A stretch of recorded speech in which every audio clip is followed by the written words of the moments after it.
Let go and let God. I saw a bumper sticker recently that said, let go and let God. I don't think any of us would argue that it is a good idea to relinquish control to God, but it isn't nearly as easy as it sounds. We were created with minds capable of logic. We can weigh alternatives and choose among them. Free will is one of the many gifts that God has given us. Choosing our own destinies is so vital to us as humans that we are often psychologically damaged if we lose that right.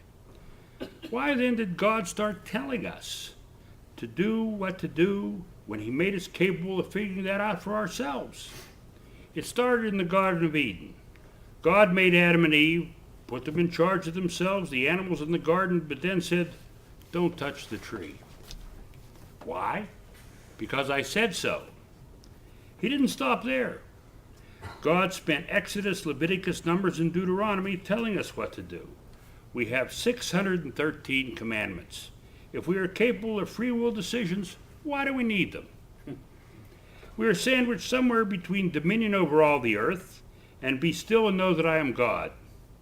We can become comfortable with that discrepancy which God Himself created with two things, faith and prayer.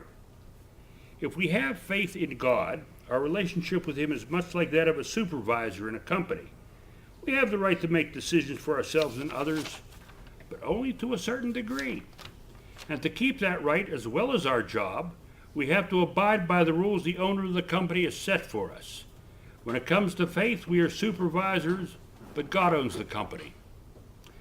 Let go and let God is that point at which we know we have reached the upper limits of our authority or our ability to control our own destiny.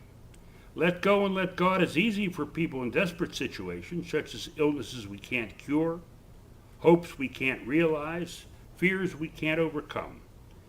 We turn to God in prayer and ask Him to work it out, but even then we usually proceed to tell God exactly how we want Him to work it out for us. We're afraid to believe that God has our best interests at heart and just hand the whole mess over to Him. When I was younger, I loved rappelling. Many people, including me, would question the sanity of jumping off a 50-foot cliff in a candlelit cave. But that's where I made my first jump. Before I jumped, my instructor taught me everything I needed to know. Then I got into my safety harness and stood at the edge of the cliff. My brake rope was secure in my right hand, and I was holding myself in place with my left hand on the rope. Knowing that I was ready, my teacher said, "Let go." The command was easy coming from him. I could talk to him about my apprehensions and get answers and explanations. He gave me the reassurance that I needed to believe that I could jump off a cliff in the dark and do it safely while dangling at the end of the rope. So I did it. Why is it that we can readily give that much trust to another human being but be terrified of the concept, let go and let God? I think the answer to that question is that we are all more childlike than we would ever want to admit. A child can only be reassured by what he can see or touch. He doesn't want to be told that his mother is near. He wants to see, hear, and feel her presence. We want the same thing from God. When the world seems overwhelmingly bigger than we are, we want a closeness with God we can feel. And just like a child, we react to our vulnerability by doing too much, talking too much, thinking too much, and maybe resorting to tears and tantrums. This is where our faulty prayers are letting us down.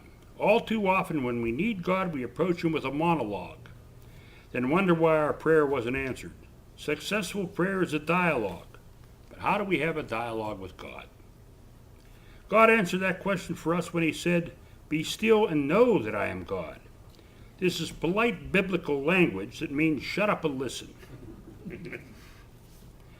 If we can be still and have faith, or in other words, let go and let God, God will prove Himself to be there for us. It probably won't be in the tangible way we would like Him to be with us, but He will be there. I think God reveals Himself in whatever way will be most meaningful to the person who needs Him. It might be in the words of a friend, music, something we read, the beauty of nature. God is all around us if we are willing to be still and let Him come to us in His way instead of insisting on ours. I think the answer to the free will question is that God gave us the ability to control our lives and make choices as far as we are able. He wants us to use and enjoy the power He gave us. He wants us to produce a better world with it for ourselves and our children. But when those times come when we feel powerless, vulnerable, or scared, and they do come to all of us occasionally, God offers us faith. We don't have to accept it. We can choose to muddle through on our own, or we can accept that God loves us and will always be there to love and support us. Accepting faith in God is one of the many choices He gave us. We can take it or leave it. God will not be changed no matter which choice we make. But if we make the right choice, we will be changed in ways we probably never imagined. Be still, let go, and let God.